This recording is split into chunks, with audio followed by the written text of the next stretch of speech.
Hello everyone, welcome to the Cinema Analysis channel. I'm Juzo. This channel will explore the hidden truths of films that are not usually revealed.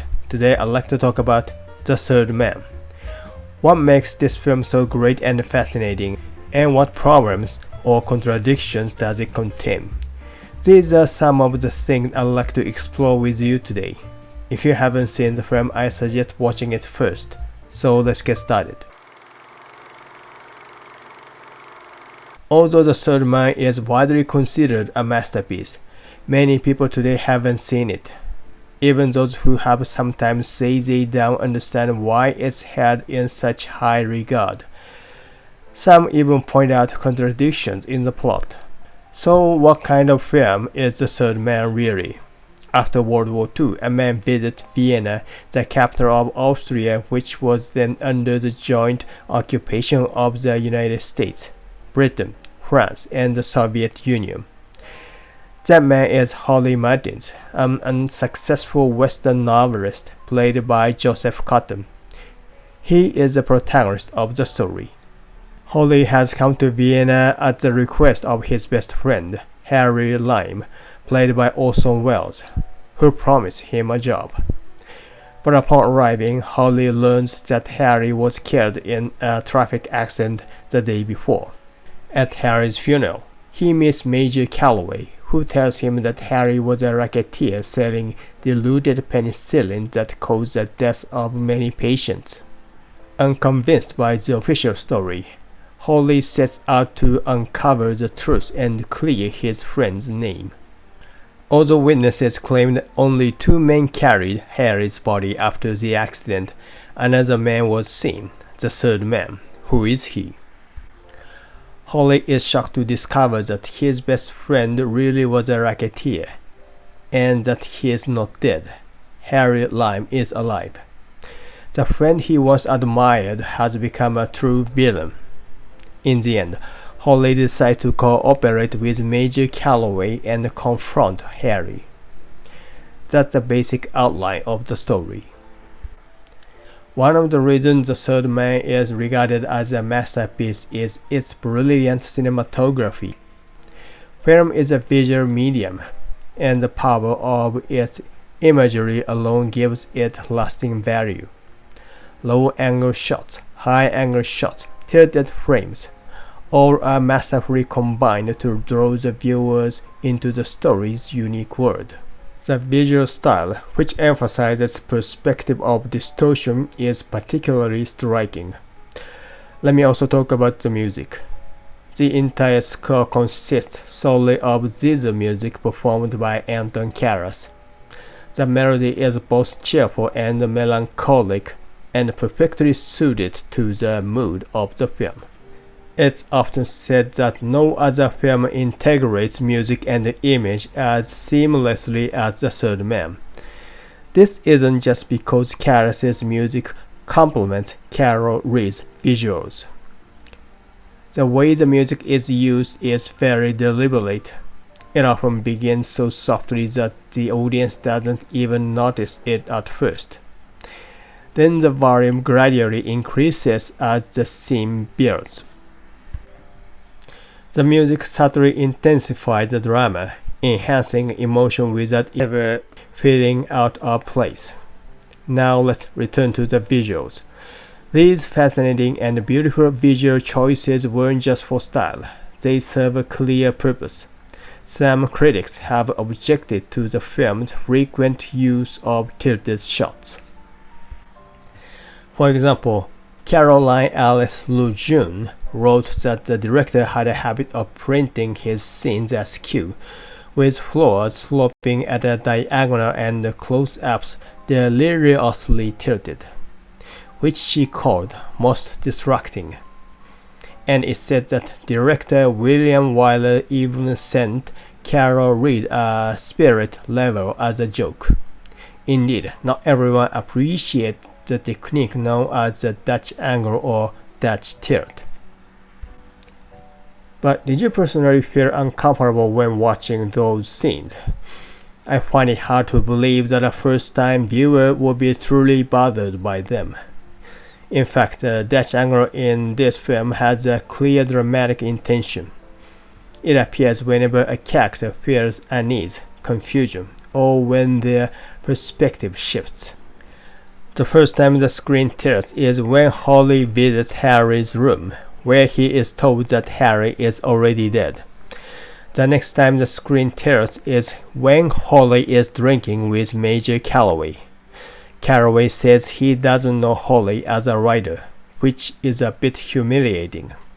Then he tells Holly that Harry was the worst racketeer, which further unsettles him. Later, when Holly speaks with Baron Kurtz, one of Harry's old associates, the frame tilts again. This visual cue reflects Kurtz's suspicious and unreliable nature. Next, Holly talks to Anna, Harry's former girlfriend, played by Alida Valli.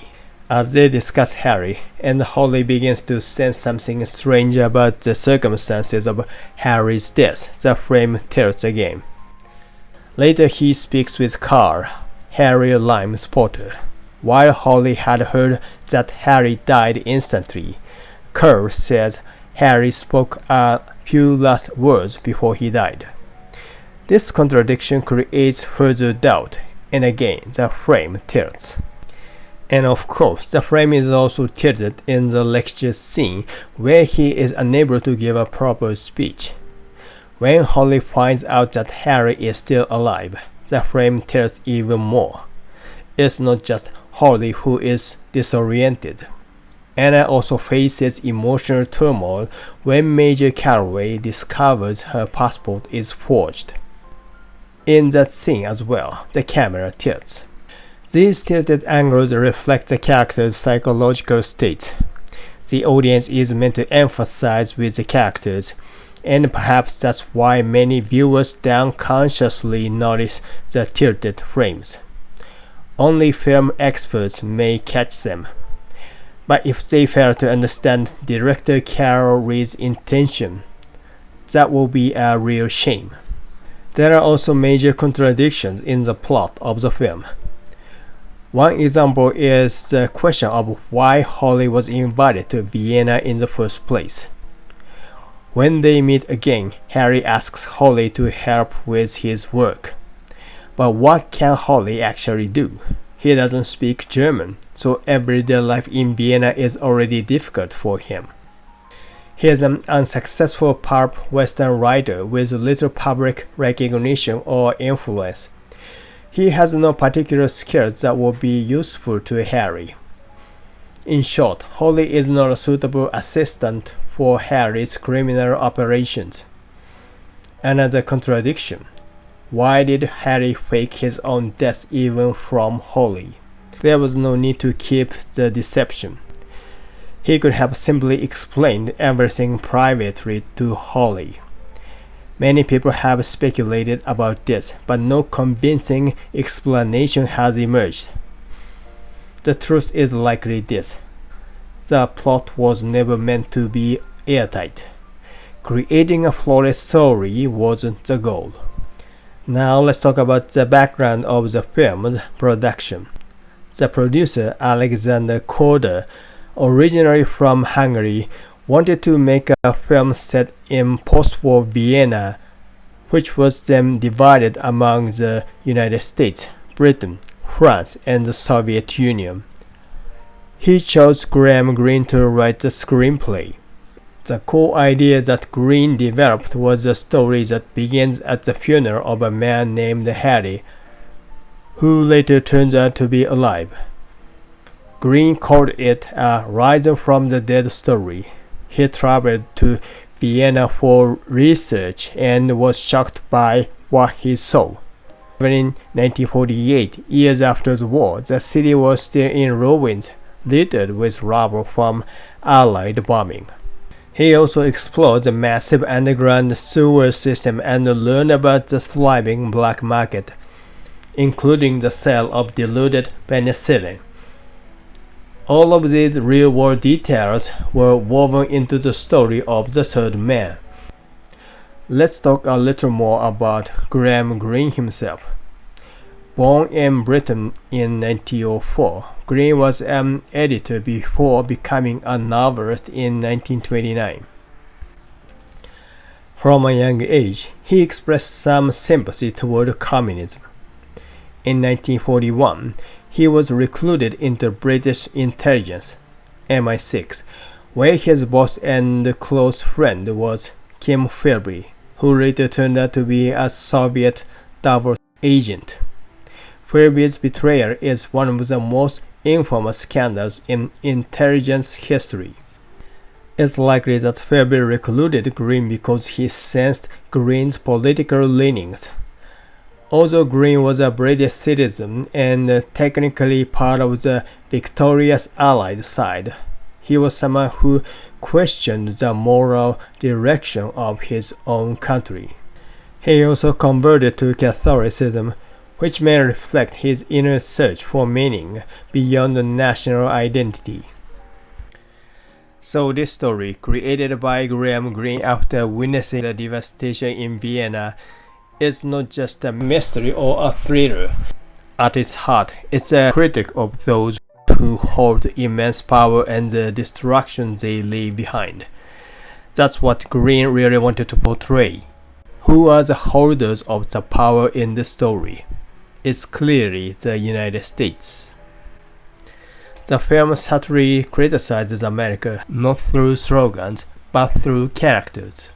The protagonist, Holly, and his best friend, Harry, both Americans, are symbols of this power.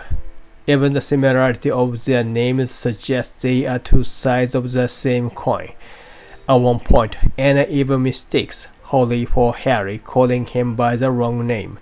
This moment reflects how closely the two men are connected, not just in her mind, but in what they represent. The strong mock the weak, and they believe they understand the world. Holly repeatedly mispronounced Caraway's name, calling him Callahan. This shows his lack of respect and a certain arrogance. Even though he doesn't truly understand what's going on around him, he still believes he does. It's often said that many Americans pronounce foreign proper names in their own way. Americans pronounce the German shoe manufacturer Adidas as Adidas, the Japanese brand Asics as Asics, the city in Italia Roma as Rome, and the German gun manufacturer Sauer as Sauer. Take the example of Godzilla, Godzilla. Every American seems to pronounce it differently, and each believes their version is correct. Japanese people who don't understand what is being said will ask again. And Americans are shocked, saying, "You are an educated person who doesn't know your own culture." On the other hand, when it comes to brand names like Puma and Nike, the American pronunciation is usually correct. Greene portrays Holly as innocent, naive, and uneducated. And the fact that Holly doesn't speak or understand German is important. In the original version of the film, there are no English subtitles for the German lines. There may be subtitled versions available, but the lack of subtitles in the original emphasizes the viewer's shared confusion. It helps you realize that you don't fully understand the situation, just like Holly doesn't. Holly is a writer of westerns, a pulp fiction author. That alone isn't bad, but the film makes clear he has no cultural depth.